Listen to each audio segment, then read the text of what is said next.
Bismillahir Rahmanir Rahim. Here we are going to study Surah Al Naas with translation, and this is the last surah of the Quran.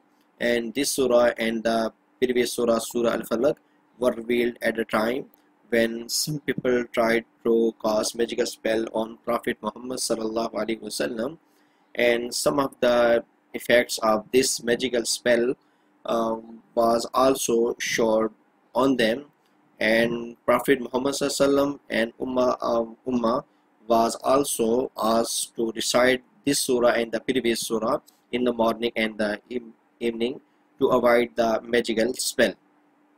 Okay, let us start. Qul a'udhu bi rabbin nas. Qul means you may say a'udhu, I seek refuge, bi rabbin nas, with the Lord of mankind.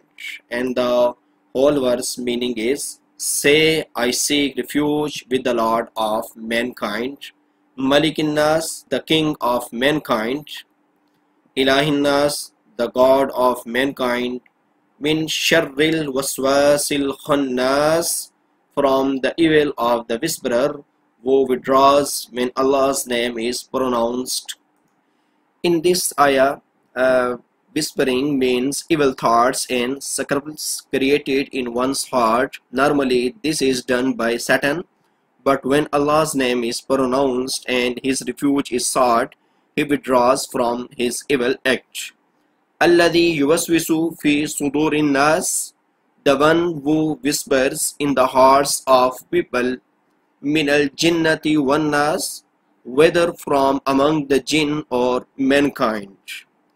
This is an indication that even human beings can cast evil thoughts in an indirect manner. One should beware of such people and seek Allah's refuge from them.